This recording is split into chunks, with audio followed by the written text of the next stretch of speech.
as outsiders looking in and on the situation, Cass, it does feel as though there's a massively fractured relationship with Mikel Arteta and Aubameyang. Can this be repaired? Should they try and repair it? Well, I always believe in, giving someone a chance if they do the right things. Is it justified? Unfortunately, we don't know. We're not in the camp. So we don't know how deep this divide between the two of them is.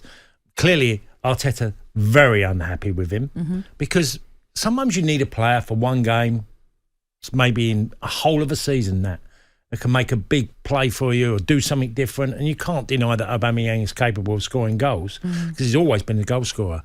But it's how big it is. Is it a line in the stand that he said when he used the words non-negotiable with Aubameyang?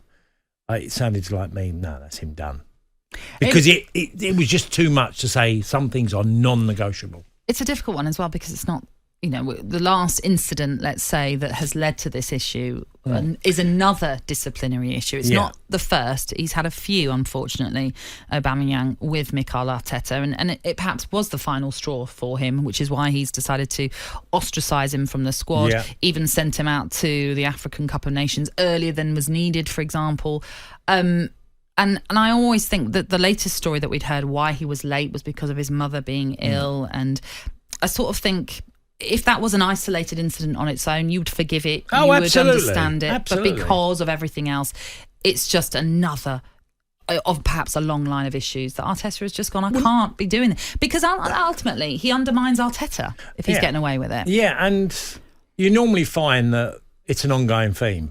You normally think that it's far deeper than it. It sounds like you said, you'd say his mum's not well. Well, that's fair enough. No, I don't believe any manager in his right mind would say, right, you're ostracised from this squad because you've come back late and your mum's not well. They're not going to do that.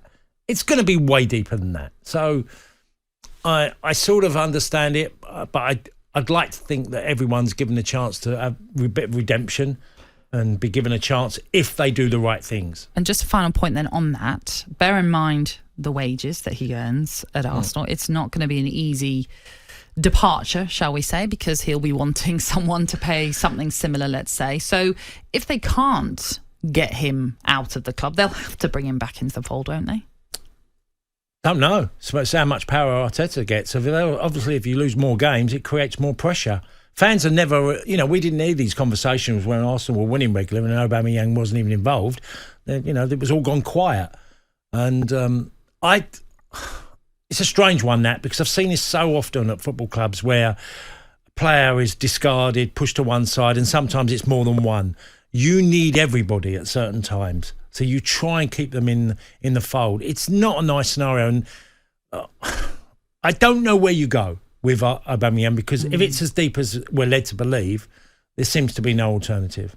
Game Day Breakfast with Natalie Sawyer and Tony Cascarino. Saturday mornings from 6 on AM, on DAB, via the talkSPORT app and on your smart speaker.